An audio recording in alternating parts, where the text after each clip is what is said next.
When June's father discovered she was pregnant, he didn't ask who the father was. He just dragged her into the wilderness and gave her away like livestock. But the man he gave her to was what anyone expected. He didn't speak much, just pointed to the cabin door, then walked back toward the shed, like she was no different from the sack of feed her father had left him along with her. June stood there, her wrists still red from the rope, her eyes swollen from the slap she hadn't seen coming. Her father hadn't given her a final word, only a grunt. Then he rode off back down the mountain trail without looking back. She was barely 17, barefoot and snow belly beginning to swell, and now left in the middle of nowhere with a man twice her size who hadn't said a single word. The cabin door creaked open, warmth hit her face. Firelight danced from the hearth across the wooden floor, a cot in one corner, a rough table, a basin, hooks on the wall with furs, a shotgun over the mantel. Then she turned. He was gone. June stepped in slowly, the door shutting behind her by the wind's hand, not his. She sank down by the fire, clutching her arms around her middle. Her father hadn't asked who the father was. He hadn't asked anything, just marched into her room, pulled her out by the hair and stuffed her into the wagon. "It's your shame," he'd growled. "You'll live with it or die with it. I won't have your sin rotting this house." And then the ride hours, no food, no stop, only snow and silence, and the sound of her own heart breaking in her ears. Now the only thing breaking was the firewood in the hearth. Then the sound of heavy boots coming back up the porch. She didn't move. He opened the door with a push of his shoulder, taller than she remembered, broad shoulders under a wolf pelt, thick beard, dark eyes. He glanced at her once, just once, then walked to the fire, tossed down 2 rabbits, and started skinning them without a word. She stared at him. He didn't glance back. Finally her voice cracked. "What's your name?" He didn't look up. "I said Rourke, just that, a flat word." Then silence again, thick and awkward. Her fingers trembled in her lap. "What do you want from me?" she asked, staring now. Still no eye contact. He gutted one of the rabbits. "I didn't ask for you," he muttered. The words hit like a slap. June felt the sting in her chest, but she bit it down. She decried enough that morning. She wouldn't give him the tears now. She lay down on the floor beside the fire that night. He hadn't offered the cot, and she didn't dare take it. Her hands curled around her belly. She hadn't told anyone yet, but she felt it already. The tiny fluttering inside her that didn't come from hunger or fear. The life growing in her. The only thing she had left. The next few days passed in silence. Rourke left before dawn, returned after dusk, always with meat or wood or both. She never saw where he went, only heard the sound of axe striking tree gunfire in the woods, birds scattering. He never touched her, never asked questions, didn't even look at her long.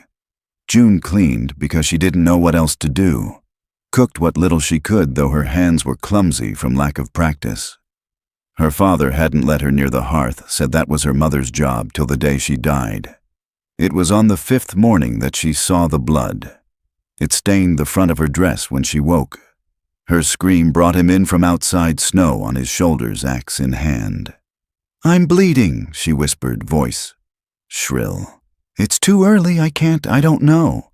He moved fast, tossed the axe down, came to her side, looked once, then swept her up in his arms, and carried her to the cot without asking permission. She lay there shivering, whispering over and over, "Please not the baby, please not the baby, please not the baby." Rourke didn't speak. Just stoked the fire hotter, then boiled water, then brought every fur in the cabin over to cover her. She saw his hands tremble once, just once, as he wrapped her legs and checked the bleeding. Hours passed. The blood slowed. The cramping stopped. She didn't lose it. He sat beside her that night on the floor, back to the wall, watching the fire with a face she couldn't read. "You cared," she whispered. He didn't blink. "Don't flatter yourself." But his voice cracked when he said it. She didn't say anything else, just listened to the crackle of firewood and the soft, steady breath of the man who hadn't smiled once since she arrived, but had carried her like something breakable. By the 2nd week, she started to notice things. A second bowl placed beside his at dinner, even if he didn't offer it. A blanket folded near the hearth, new clean untouched, but left there for her. Her boots stitched at the sole, mended without her asking. He wasn't cruel, he wasn't kind either. He was something else, something unreadable. Then came the storm. It roared down from the mountains like a beast, trapping them in the cabin for 5 days straight. Wind howled. Snow buried the porch. The fire stayed lit, but food ran low. They spoke only in essentials. "Hand me that pot. There's a leak by the shutter. Eat this, it's warm." But it was on the third night after she slipped on the ice by the door, landing hard, that he finally raised his voice. "What were you thinking going out like that?" She winced, holding her elbow. "I needed snow for water. I told you I'd get it." "You were asleep." He grabbed the bandages and moved toward her. She flinched. He stopped cold. "I'm not your father," he said, voice low. She looked up, startled. He crouched down gentler now. "You don't flinch like that unless someone else made you expect a blow." She said nothing. "I won't hit you," he muttered, "even if you mouth off." She stared at him for a long time, then whispered, "You're the first man who's ever said that to me." Rourke didn't reply, just wrapped her arm carefully, his big hands strangely tender. That night she sat on the cot instead of the floor. He didn't stop her. And when she cried, silent, slow, ashamed, he didn't speak, just sat in the dark, listening. It was the 6th week when the fever came. She woke drenched in sweat, teeth chattering, the world spinning. Rourke's hand was on her forehead before she could call his name. He said nothing, just bolted to the door, saddled the mule, and vanished into the storm. He was gone 2 days. When he returned, his face was wind-burned, lips cracked, hands frozen near black, but he had herbs cloth and something warm in a flask she didn't recognize.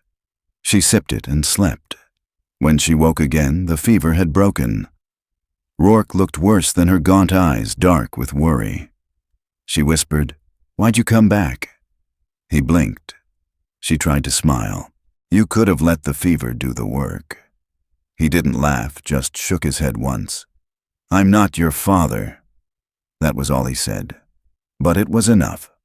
The spring thaw came late, clawing its way down the mountain like something reluctant to wake. Mud swallowed the trail. Ice clung to the roof. The snows melted, but the cold lingered as if it too wasn't ready to leave. Rourke was gone longer each day now, trapping and foraging, carrying more than usual on his shoulders, though he barely spoke of it. June's belly grew quietly, a steady bloom beneath the folds of her threadbare dress. He didn't mention it, didn't ask how far along she was, but she saw the glances. The way his eyes dropped sometimes when she moved too fast or reached too high. He noticed. He always noticed, even when he pretended not to.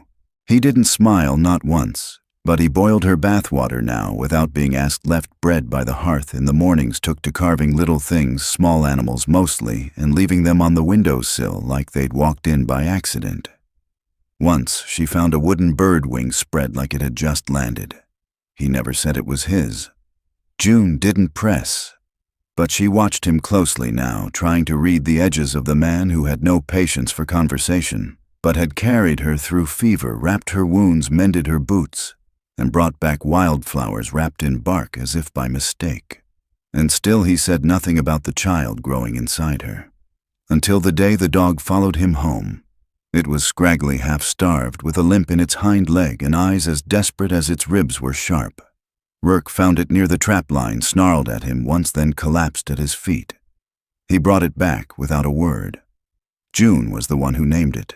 "Tinder," she said, stroking its matted fur by the fire that night. "'Cause he caught quick to the warmth." Rourke didn't argue. He just kept his back to her, sharpening his blade with long, deliberate strokes. But that night, when the wind whistled cold through the chimney and the dog whimpered in its sleep, Rourke laid another pelt near the hearth, said nothing, just nudged it closer. 3 days later, Tinder wouldn't leave June's side. "Guess he's decided who he belongs to," she murmured, scratching behind the dog's ears as it leaned into her lap.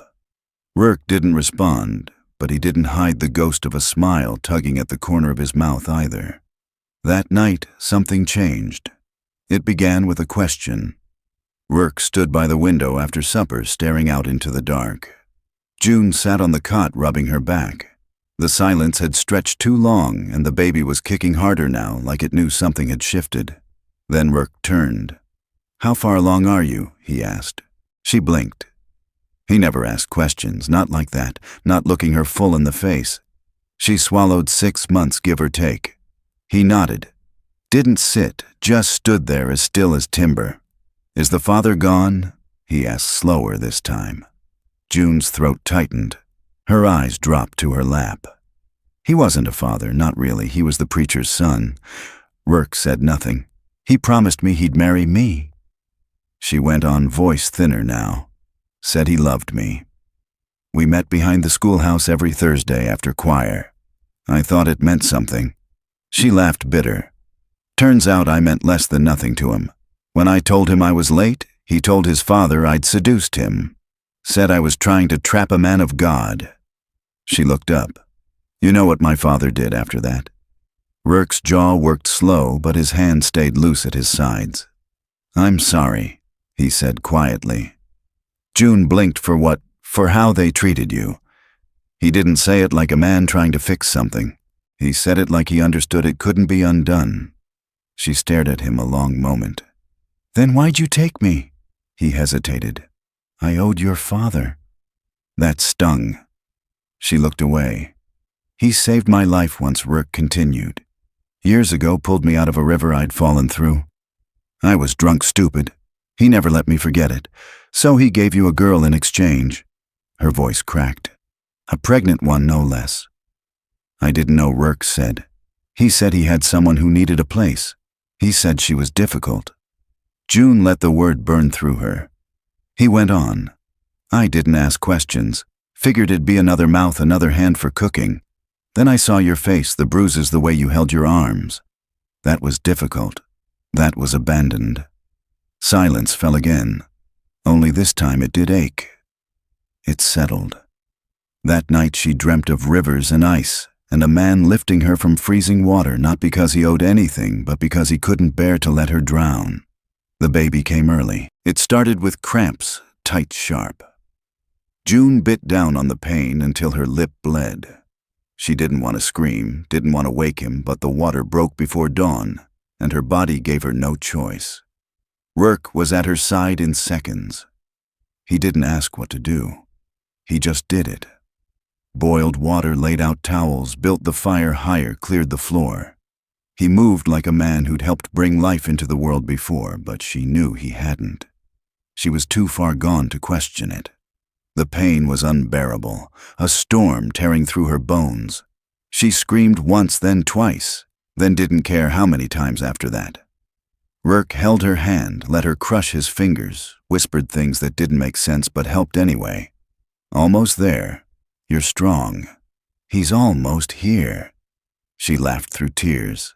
"How do you know it's a he?" "I don't," he said, "just feels like one." But when the baby came red and wet and howling with a rage, only New Life knows it wasn't a boy. It was a girl, tiny, perfect, with dark hair and fists curled like stars. June sobbed, not from pain now, from something deeper, something whole. Rourke cut the cord, wrapped the child, handed her over like she was a miracle. He didn't smile, but his eyes were glassy when he looked at them both. "What will you name her?" he asked. June looked down, hope. He nodded. "She's everything I didn't think I'd get to have. She looked up, and I wouldn't have her without you." He shook his head. "You'd have survived." "No?" she whispered, "not like this." Rourke didn't answer.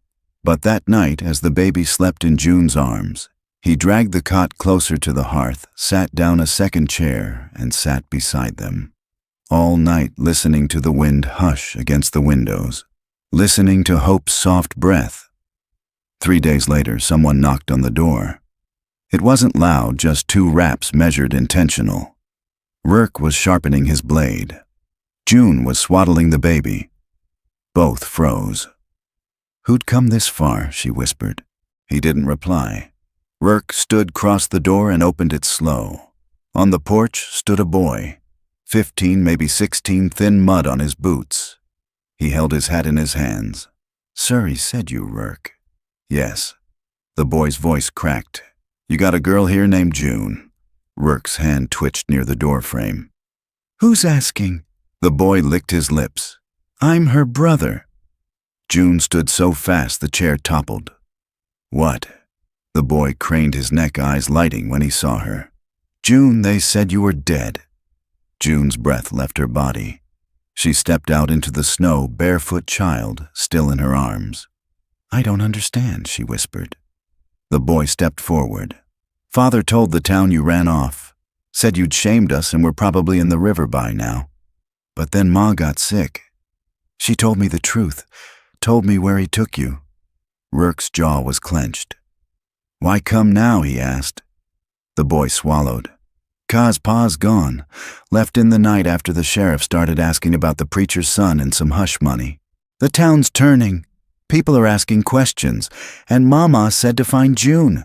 Said to bring her home if I could. June shook her head stunned. Home.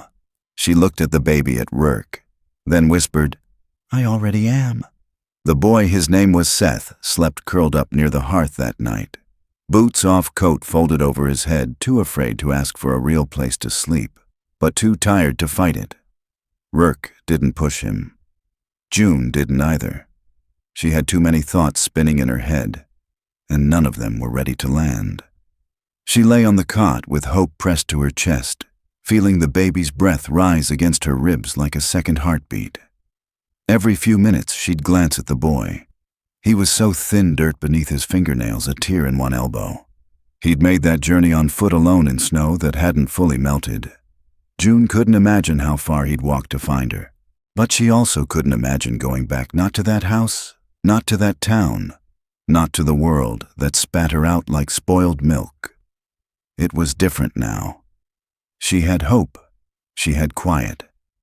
She had Rourke, and she had no idea where she stood with him. Rourke had barely said 3 words since the boy arrived. He'd gone back to his routine cleaning, chopping wood, checking traps. But something was wound tighter in his shoulders now, something guarded in the way he watched June and Seth when he thought they weren't looking. He didn't ask her what she planned to do, but he didn't need to. The choice was circling her all night, scratching at her brain like a restless bird. Could she go back? Was it even safe?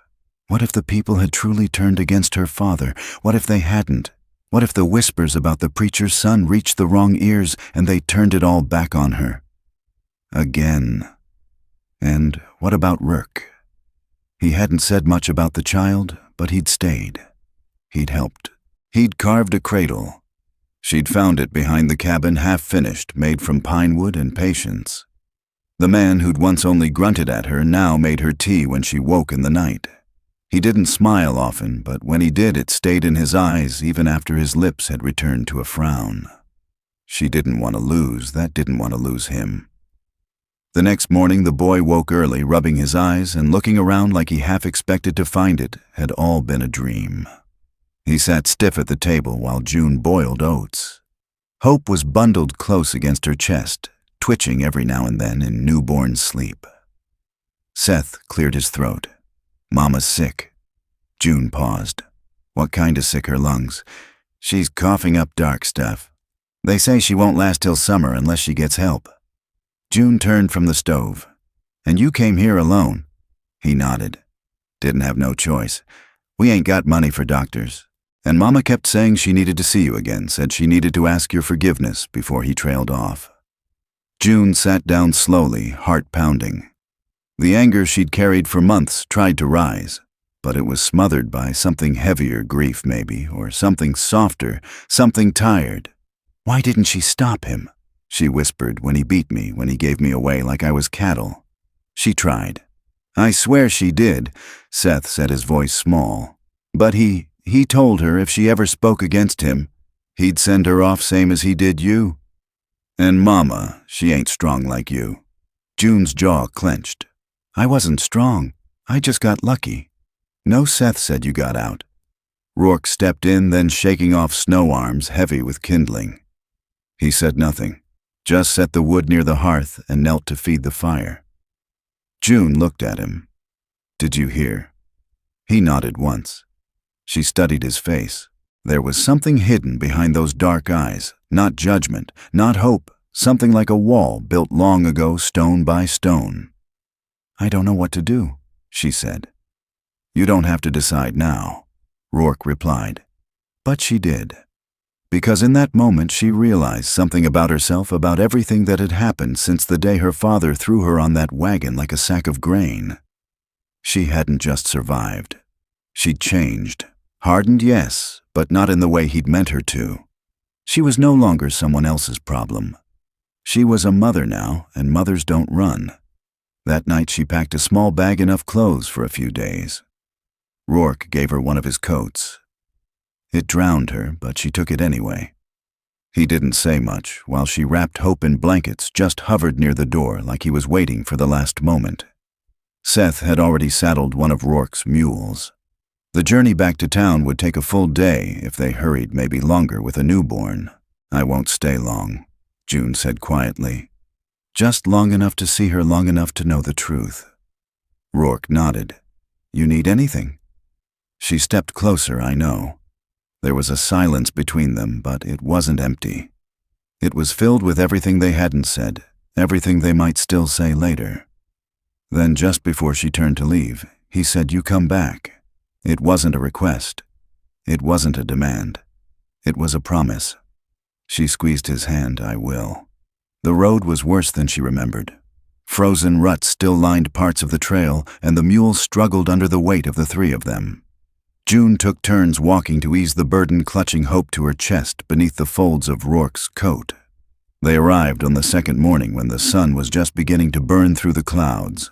The town hadn't changed, not really. Still smelled like sawdust and horses. Still carried that low hum of whispers waiting to erupt into shouts. But people looked at her differently now. Not with scorn, not with pity, with fear. It was the baby, she thought, or maybe the fact that she'd returned when they'd all counted her gone. Either way, she walked down that dirt road with her head high, her brother at her side, and not one person called her a name. Her mother was dying. The doctor confirmed it. Lungs failing, fever, high days, left maybe a week. They found her curled in bed, her one sprout frame sunken into the mattress, her eyes clouded and rimmed with sorrow. When June stepped into the room, the woman tried to sit up. Failed.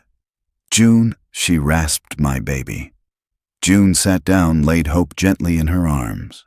For a moment, the two women just stared at each other. "I'm sorry," her mother said. "I should have protected you." June blinked back tears. "You should have. I know." And that was all. Forgiveness didn't come in a flood. It came in a whisper, a breath, a shared look between mother and daughter and granddaughter. She stayed 3 days, long enough to sit beside her mother as the woman slipped from this world, long enough to see the preacher's son arrested after Seth, emboldened by his sister's return. Told the sheriff everything, long enough to stand over her father's empty chair and realize he'd never return. Cowards don't die brave deaths. They just vanish. When June left the house for the last time, she carried Hope in one arm and Seth beside her. The boy looked up at her with something new in his eyes, not just admiration, but trust. "What now?" he asked. She looked to the mountains. "I go home." He hesitated. "Can I come?" She studied his face, so young, so broken, so much like her. "Only if you're ready to work." He grinned. They made it back 3 days later. The trail was worse coming up, but June didn't feel it. The ache in her legs, the sting in her hands, it was all a price she was willing to pay. And when the cabin came into view, smoke curling from the chimney like a beacon, she felt something twist in her chest. Rourke was there, standing on the porch, waiting. He stepped forward as she dismounted, eyes flicking from her to Seth, to the bundle in her arms. "You came back," he said. She smiled. "Told you I would." Then, before she could think better of it, she pressed the baby into his arms. Hope stirred, blinked up at the man with the rough beard and gentler hands. "She's heavier now," he murmured. "She eats like her mother," June said with a laugh. And just like that, the three of them stepped inside. Home didn't always look like what you imagined. Sometimes it looked like a mountain man with too many scars, a boy with too much fear in his eyes, and a girl who'd once been thrown away, learning she was worth being fought for. But it was home, and it was just beginning. The cabin had only ever known silence. It had been built by Rourke's hands, braced against the wind, seasoned by the cold, carved into the earth like he'd meant it to stand long after he was gone. For years, the only sounds it heard were the creak of wood under heavy boots and the whisper of fire crackling low. Now it was filled with something else entirely, movement, voices, the squall of a baby in the dawn hours, laughter and grief. It was strange how grief followed them even here this far from town where no one else came. June felt it when she opened the cupboard, and her hand froze at the worn jar that once belonged to her mother. When she stepped out to gather snow for water and heard Seth coughing in the morning cold, too thin for the air. When Rourke sat too quietly near the fire watching the baby sleep, his hand resting on the cradle he'd built as though anchoring himself to it. Grief lived in the edges of joy sometimes, but June had learned not to fear it anymore. She knew it meant something had mattered. They had settled into a rhythm of sorts, not easy, not smooth, but real. Seth took to chores with quiet intensity, maybe because he didn't want to be sent away, maybe because it was the first time someone let him feel needed. June cooked and sewed, and held her daughter close every hour she could, often rocking Hope in the cradle Rourke had finished with his own hands while they were gone. And Rourke, he was trying. He'd never say it aloud, wouldn't know how, but June saw it in the way he lingered near Seth, correcting the boy's grip on an axe without raising his voice. She saw it when he brought home extra rabbit from his traps without a word, when he carved the little wooden horse and left it on the end of Seth's bunk without claiming it. He'd gone from a man who spoke in grunts to one who left kindness in his silence. One night the storm rolled in hard snow against the windows, wind howling like it was trying to pull the whole world down. June had Hope tucked against her, wrapped in quilts Rourke had reinforced with oilcloth. Seth had dragged his bunk closer to the hearth, and Rourke sat at the table sharpening a blade with steady hands, but his eyes kept drifting toward June. She finally broke the silence. "You used to be alone up here, didn't you?" He didn't look up. "Still am sometimes." She nodded. "We're not going anywhere." "I know, but you don't believe it yet." He stopped sharpening. "You ever try to save something that didn't want saving?" June thought of her mother, her father, the preacher's son herself in a way. "Yes," she said. He finally met her gaze. "It don't work." "No," she whispered, "but sometimes you try anyway." Hope stirred in her arms. June kissed her forehead. "Do you think she'll ever forgive me for bringing her into a world like this?" Rourke stood and walked over slow, as though each step mattered. He knelt beside her, his large hand brushing over the baby's head like he was afraid he'd break her. "She already has," he said softly. The wind howled louder outside, but it couldn't touch them there. Spring broke like a fever. One day the air was sharp and gray. The next it was warm enough for bare sleeves. The snow began to retreat in patches, letting brown earth peek through soft and damp beneath boot soles. June took Hope out into the sun for the first time, and Rourke watched from the porch, arms folded, a smile hiding beneath his beard. Seth ran ahead, his boots kicking up mud, laughing for the first time since he arrived. It felt like something was thawing in all of them. But the thaw didn't just bring warmth. It brought noise, distant gunfire in the woods, a rider seen too close to the trail that led toward their cabin. Rourke tensed like an old hound with its ears pricked. And then came the knock. It was midday. June was inside, feeding Hope, Seth out gathering wood. Rourke opened the door to find a man he didn't know, long coat, shotgun across his back, and a badge pinned to his chest. "A marshal, not local." "You Rourke Halden?" the man asked. Rourke said nothing, just stepped aside slightly, a silent yes. The man took off his hat.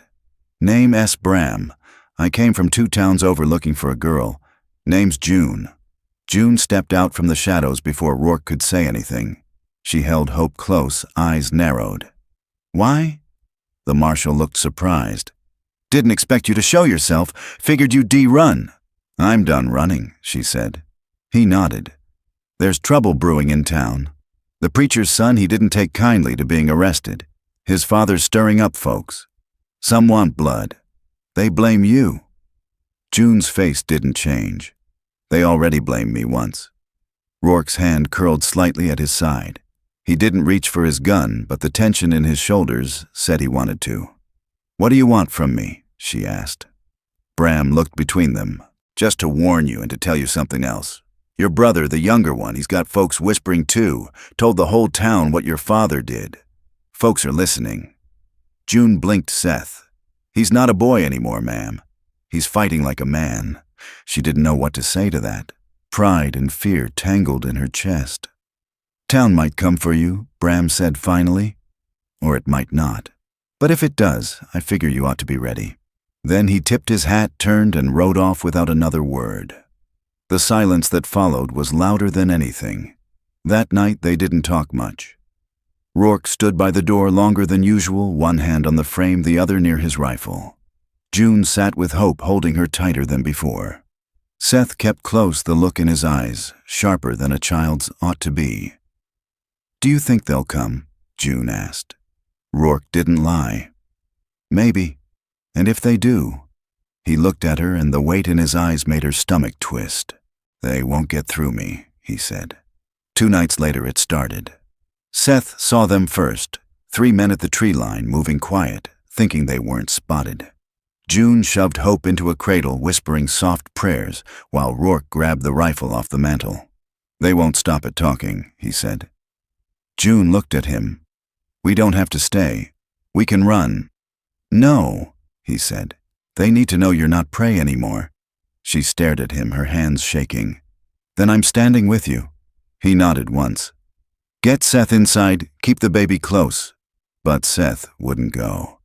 The boy stood in the doorway, holding a long stick like it was a weapon, eyes fierce. "I'm not hiding," he said. Rourke looked at him, then knelt and placed a hand on his shoulder. "You're brave," he said, "but brave men know when to protect the ones who can't fight. Your sister needs you. That baby needs you." Seth bit his lip, then nodded, stepped inside, and closed the door behind him. The first shot came low, scattering snow. Rourke returned fire, dropping to one knee, aiming with calm precision. June ducked behind the porch beams, heart hammering. Her own fingers curled around the pistol Rourke had pressed into her palm weeks ago. One man broke cover. Rourke dropped him with a shot to the leg. The others fell back confused. They hadn't expected resistance. They hadn't expected Rourke. Another figure emerged, then older, taller, the preacher. June's breath caught. "I only came to speak," the man called. Rourke didn't lower his rifle. "You brought guns to talk. You brought shame to our town," the preacher spat. "You led your daughter into sin. I led her nowhere," Rourke growled. "She made it out because you tried to bury her." The preacher stepped forward. "That child she carries, it's filth." Rourke didn't flinch. "Then why are you the one covered in mud?" The preacher's face twisted, fury burning red across his cheeks. "You'll regret protecting her." But before he could say more, a second voice rang out from the trees. "Leave them be." It was Seth. The boy had slipped out. The back climbed a tree and now stood tall on a low branch, voice steady, echoing through the woods. "She's my sister, that baby's family. You want them, you come through me too." The preacher faltered. His men looked to him uneasy. And then a second voice joined Bram. The Marshall rifle raised, mounted behind the retreating men. "This ends here," Bram said, "or it ends with a rope." The preacher froze, then turned and vanished into the woods. Later, when the fire was low and the house was safe again, June sat beside Rourke, her hand on his. "You stayed," she said. "I told you I would." And when she looked at him, she knew. He wasn't just the man who saved her. He was the one who'd never let her fall again. The woods were breathing again. Not the shallow, haunted gasps they used to take under winter's weight, but long, alive breaths. Spring had finally taken hold. Buds were curling on the branches, the ground softening under their boots, birds nesting low in the shrubs and hollows. But inside the cabin, time moved differently. After the standoff with the preacher and his men, something in June settled. It wasn't peace, not exactly. She didn't trust peace.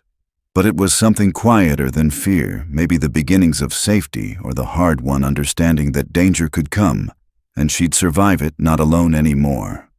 Hope grew fast, quicker than June had expected. Her little legs kicked against the world with defiance, her eyes wide and unblinking, always searching. Rourke had made her a rattle from a length of birchwood and old brass buttons carved smooth so her tiny hands could grip it without splinters. June often caught him watching the baby when he thought no one noticed, as if she were something he didn't deserve to see. June didn't ask what he saw when he looked at her daughter, maybe a future he never thought he'd want. Maybe the life he should have had. If not for the war, the loss, the silence he kept like a wound he couldn't stop reopening. But he looked at Hope like she mattered more than he did. And that to June meant everything. Seth, too, had changed. The boy who once cowered behind her skirt now walked taller, moved with the quiet instinct of someone who'd been taught by the trees. He and Rourke hunted together. Not often. Rourke still did most of it alone. But sometimes he let the boy shadow him. And every time they came back with a rabbit or squirrel, or even just a story about tracks in the mud, Seth's chest swelled a little bigger. June knew what it was like to feel invisible. Watching her brother come into view was like seeing part of herself come back to life. But the world beyond the cabin hadn't forgotten them. Not yet. One day a letter arrived. It wasn't carried by horse or rider. It was tied to a rock and thrown through the window just after dawn. The shatter woke all three of them. Hope began wailing immediately, and June rushed to her barefoot on the floorboards, heart hammering.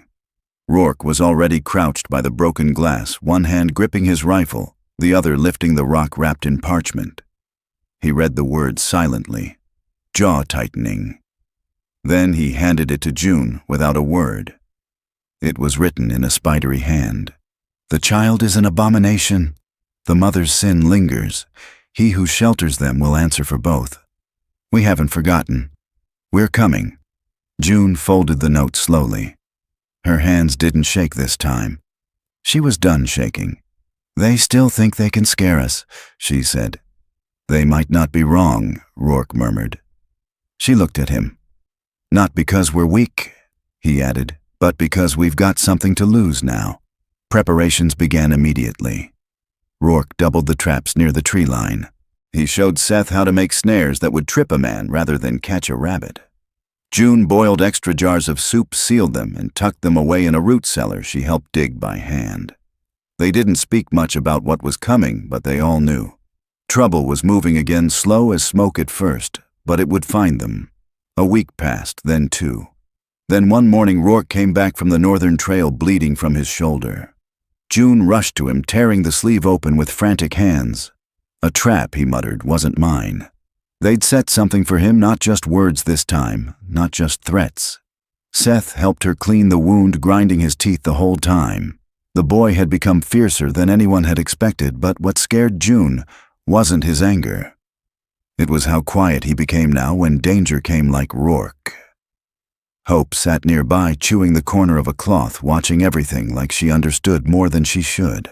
We can't wait for them to choose the hour, June said that night. Her hands were red with blood, and pine sap, her voice steady. They want to push us, Rourke said. Push us until we lash back. That's how cowards fight. Then we need to decide what we are, she said, voice low. Prey or problem? The following morning, June left the baby with Seth and went with Rourke to the high ridge. From there, you could see the whole valley spread like a map. Smoke curled in the distance. Someone was camping near the river, close enough to make her stomach twist. She crouched beside Rourke. We didn't ask for this, she said. He nodded. They want a reckoning. Then we give them one. He turned to look at her. She didn't flinch. Not anymore. The fight didn't come with drums. No shouting. No torches through the trees. It came with silence and a snapping twig. 3 men moved through the woods, stepping carefully, one with a long rifle, one with a rope, one with something wrapped in burlap that clinked like bottles. They didn't know Rourke had been waiting since before first light. They didn't know Seth had set traps behind them. They didn't know June had climbed the tree above their heads, pistol tucked into her waistband, knife in her boot. The first man walked straight into a snare. He hit the dirt-hard wind knocked out of him. Before he could shout, Seth was there, stick drawn like a sword. "Don't move," the boy said, and he didn't. The second man turned, saw movement in the trees, and raised his rifle, only for Rourke to step from behind a stump and level his own. "Drop it." He didn't argue. The third man turned to run, but June dropped from the branch like a hawk, landing hard, her boot catching his leg. He toppled. When he looked up, she had the pistol trained between his eyes. "You came for a baby," she said. "Now you answer for it." They tied the men, searched them. The bottles had kerosene. They'd meant to burn the cabin with hope inside. That was the line. Bram came the next day. The marshal took one look at the tied men and nodded. "We'll take them in," he said. "Won't be the only ones." "You knew?" Rourke asked. Bram sighed, heard whispers, took time to follow. June looked at him. "They wanted to kill a child." He looked back at her. "And you stopped them, that matters." The trial was quiet, but word spread louder than the verdict ever could. Men from the preacher's camp were arrested. The preacher himself slipped into the night, never to be seen again. June didn't celebrate. Rourke didn't smile. But there was something like stillness now. Hope learned to stand that week, wobbly on her feet, arms flailing like a baby bird. June wept watching it. "I thought she'd grow up in fear," she whispered. "She'll grow up free," Rourke said. They didn't return to town. They didn't need to. News came to them now. Word of a town changing slowly. Of women whispering about what had been done to June. Of men reevaluating their silence. Seth decided to stay through summer, then fall, then always. And one day, when the air was warm again and the trees full of green, Rourke came to June with something in his hands. A ring, carved from old walnut wood, smooth and simple. "I never thought I'd ask anyone," he said, "but I can't not." June smiled. "You already did, Rourke." And she slipped it on her finger like it had always belonged there. The seasons turned not abruptly, but with a patient, knowing ease. Spring melted into summer, summer folded into autumn, and the colors of the mountain deepened like bruises healing. Soft golds, rust reds, the green shadows thicken the hollows. Life, it seemed, no longer had to be fought for every breath. But June never let herself forget what they came through to reach this quiet. The mountain did not belong to them, not really.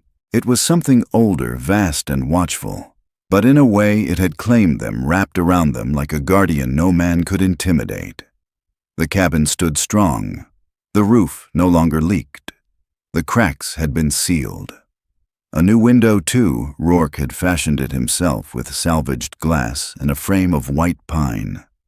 Every time June saw sunlight fall through it and onto Hope's tiny feet, she remembered the sound of the old one shattering and vowed that no man would ever threaten that peace again.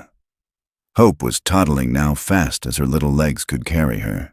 She had Rourke's stubborn brow and June's wary eyes. She laughed often, but trusted slowly. The woods didn't scare her. She liked birds and mushrooms and sitting on her haunches watching bugs scuttle over tree bark. Rourke took to carving animals for her tiny bears, foxes, a wildcat with exaggerated ears, and she lined them up on the mantel as if they were soldiers guarding her world. June, meanwhile, had found something unexpected, the ability to breathe without guilt. She wasn't just surviving anymore. She was living. She even laughed now. Sometimes she would forget herself, then catch her reflection in the basin and hardly recognize the woman staring back. Her face had filled out again. The hollowness was gone. Her eyes weren't scared anymore. And Rourke? He was softer in his way, not less strong. He still moved like a boulder, quiet and steady. But now he let his guard drop when he looked at June, when he touched Hope's tiny fingers, when he sat beside Seth, and let the boy ask 100 questions about every tree and star in sight. The ring June wore, the walnut band he'd carved for her, never came off. It didn't need gold or polish. It was made from the same mountain that had saved them, and that meant more than any gem. One afternoon, after the sun had dipped and painted the trees orange, Rourke stood in the doorway, watching the horizon like he always did. June came beside him, one hand on his arm. He was quiet, but the quiet wasn't heavy like before. This time it was more like reverence. "What is it?" she asked softly. He didn't speak right away. Then used to think there was nothing left for me, that I was just waiting to fade into this mountain. She waited, knowing better than to interrupt him when he unraveled thoughts he rarely shared. But now he continued, eyes still on the ridge. "I think I was being carved out, hollowed slowly like the wood I use for rings. It ain't useless because it's been cut. It's stronger when it's shaped." June squeezed his arm. "You weren't shaped to carry nothing, Rourke. You were shaped to carry us." That night he held her close. Their breath synced beneath the fur blanket, and neither of them said a word. They didn't need to. Winter approached slower than the year before. There were still squirrels darting under the porch, still wild hens scratching near the root cellar. But June saw the change in the birds. They flew lower now, searching for food, and the nights cooled sooner. She began gathering again. Herbs, firewood, preserves. Rourke set new traps. Seth practiced splitting wood with careful hands. There was a calm preparation this time, not frantic like last year. They were no longer unsure of themselves. They were ready. But then, near the end of October, a rider came. It had been months since a stranger made it this far up the mountain. June saw the man before he reached the path. She was foraging berries near the ridge and spotted the flash of a horse's mane moving slow through the woods. She ducked, heart pounding. Not fear exactly. Something older. The instinct that had kept her alive before. The man wore a black coat, worn but neat, and his hat sat low. His back was straight posture, too disciplined for a traveler. She slipped back to the cabin in silence, eyes wide. Rourke was on the porch sanding a rail. One look at her face, and he stood. "Stranger," she whispered, coming slow, "looks like a lawman." He handed Seth the sanding tool and went to fetch his rifle. June pulled Hope close and stepped into the cabin, setting her near the hearth. 15 minutes later, the rider appeared. He came without arrogance, dismounted respectfully. His boots crunched frost-dusted leaves. He removed his hat, revealing graying blonde hair and a face lined not with cruelty, but with long, tired judgment. "My name is Sheriff Bernard Lyle," he said. "I don't mean trouble." June stepped out onto the porch. "Trouble never says it means trouble." Rourke stayed behind her, silent. "I came because of the trial," the sheriff said. Preacher Wilkes never stood for his charges. He vanished, but his ledger was found with names, lists, transactions. Rourke stepped forward now. "What kind of transactions?" The sheriff hesitated. "He sold girls to men outside the county. Some were bartered away by family." June went cold. "Some," the sheriff continued, "weren't sent alone. There are notes. One girl in particular listed with her brother. It matches your story. That ledger makes her father complicit. We're preparing arrests." June felt her knees weaken. "You mean to tell me," Rourke growled, voice low, "you're only now dealing with this?" The sheriff's eyes were honest but weary. "I'm here because I intend to do the right thing now, but I need her testimony." "No," June said immediately. "I'll protect you. You weren't there before she snapped. You didn't protect me when I was marched up a mountain like an offering. You didn't protect Seth." "I didn't know," the sheriff said, "but I do now." She looked at Rourke. He wasn't moving. "She deserves her peace," he said. "She earned it." The sheriff nodded. "I'll leave you with the choice. But if she comes to town, she can help make sure it doesn't happen to another girl." He left the papers, then wrote off. No demands, no threats. Just silence. That night, June didn't speak for hours. Hope slept, curled against her. Seth watched her from across the room, understanding more than a child should. "Do you want to go?" Rourke finally asked. "I don't know." He waited. "I want to help," she whispered, "but I'm scared. Scared if I see him again. I won't be strong enough, scared I'll go back to that girl I used to be." "You won't," he said. "You couldn't if you tried. That girl died. You're someone else now." She looked up. "Who?" "Someone braver than me," he said, "and I've seen war." She left 3 days later. Not alone. Rourke came with her. Seth stayed behind to watch Hope brave and steady with a shotgun across his lap. Bram met them halfway and guided them to town. The courthouse was small but full. The other girls were there, some older, some too young, each with a name once scribbled in that ledger. June stood and told her story. She didn't cry. She didn't break. She told them how her father traded her away, how Wilkes blessed it, how she was sent to a man in the mountains to disappear. And then she told them how she lived, how she found family, how she found freedom.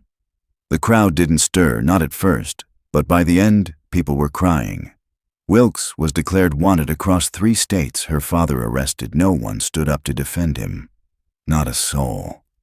June returned home changed, not damaged, not undone, but fuller. She kissed Hope's forehead and whispered, "Your mama did what she had to." And Rourke took her hand and whispered, "And now you never have to again."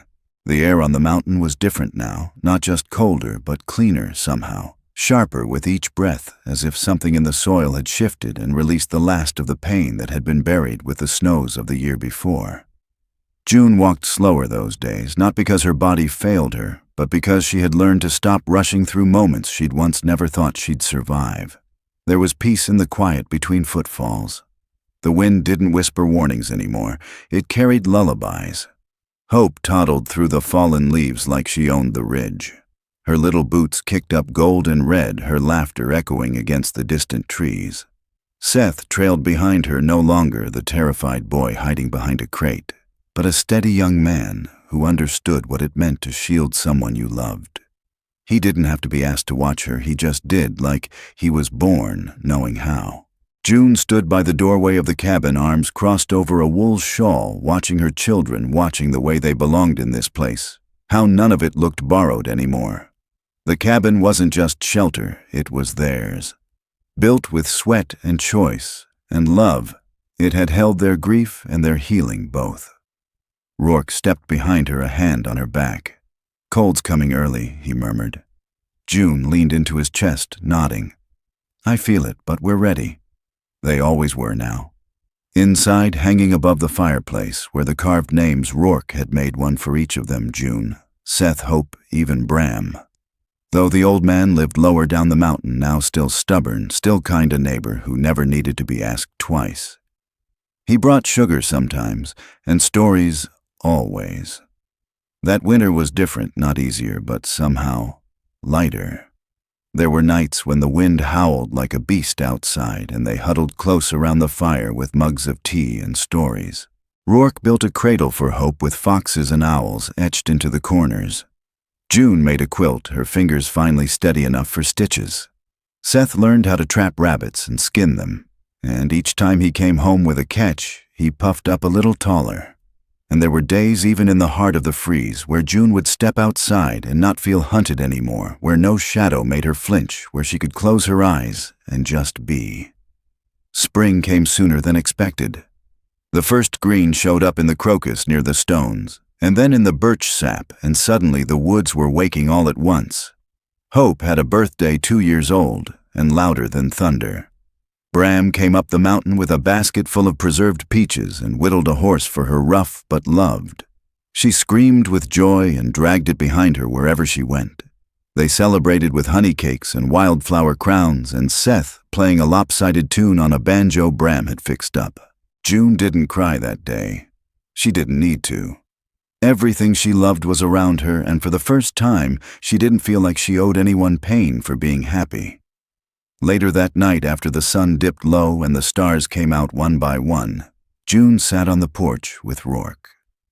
Hope was asleep inside, curled against Seth's side, both of them dreaming. "You ever think," she whispered, "that all this came from something meant to break us?" Rourke didn't answer right away. "Then things only break you if you let them. You didn't. You bent. You screamed. But you kept walking." "I almost didn't," she said softly.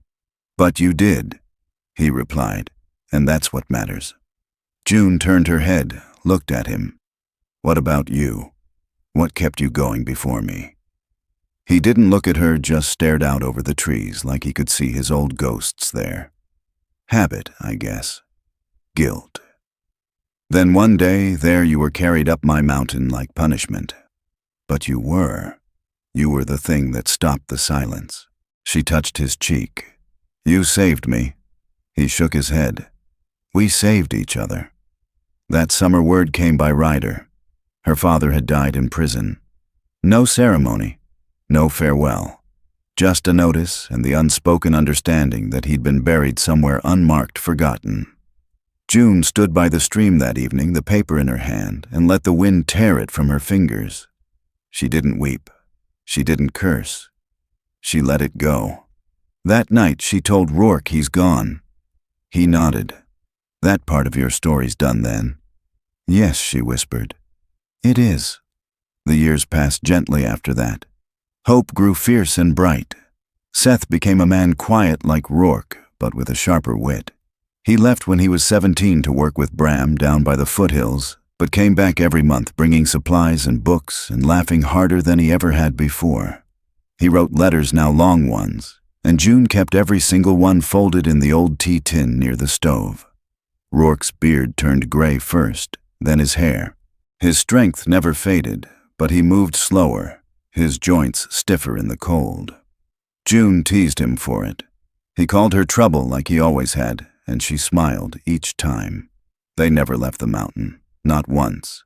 Not even when folks invited them to town for harvest fairs or markets. Their world was here. The path that brought her up to the ridge in chains had become a road she walked freely now, with Hope skipping ahead and calling out names for trees and birds she knew by heart. One fall morning, when the trees were just beginning to shed and the air carried the scent of smoke and damp leaves, June woke early. Rourke was already dressed, sitting at the table, staring at nothing in particular. You all right? She asked. He nodded slowly. Had a dream. About what? Your father, he said, voice quiet. He was standing at the edge of the ridge, didn't say a word, just looked at me. June waited. I think I forgave him, Rourke said finally. Not because he deserved it, but because I don't want him living in my bones anymore. June nodded. You don't have to carry what he did? I don't, he agreed. I carry you. Hope, this cabin, that's enough. She reached across the table and took his hand. It was still strong, still his. That winter Rourke caught sick. Nothing sudden, just a cough that lingered too long, a tiredness in his bones. He fought it, of course, tried to split wood like nothing had changed, but June saw it. And when he lay in bed one night, too weak to sit, June climbed in beside him and laid her head on his chest. You gave me everything, she whispered. No, he rasped. You gave me purpose. Tears came, she let them fall. I don't want you to go. I won't, he breathed. I'll be here in the floorboards, in the trees, in that girl's laugh. You'll see me everywhere. And she did. When he passed, it was quiet, peaceful, no pain in his face. Just rest, real deserved rest. They buried him behind the cabin under the spruce tree where he used to carve rings. Seth came home and wept openly, kneeling by the grave. Hope didn't understand at first, but when she placed the fox carving on the dirt and said, Papa's sleeping now, June knew she would grow to remember him as love, not loss. Years later, when Hope was grown, when Seth had children of his own, June still lived on the mountain, her hair silver, her hands gnarled from work, but her spirit untouched. The ledger that once listed her like property had long since rotted in some courthouse archive. No one spoke of Wilkes or her father anymore, but they spoke of June, the girl who was traded like cattle, the woman who stood in court and changed laws with her truth, the mother who raised children not with fear, but with fierce, boundless love. And sometimes when the wind was just right, and the stars were bright above the cabin, she'd sit on the porch and close her eyes. The mountain would hum beneath her feet, and she'd feel him beside her again. Not in sorrow, but in the memory of everything they built from ruin. From punishment came purpose. From fear came family. From pain came peace. And that peace, she had earned every piece of it.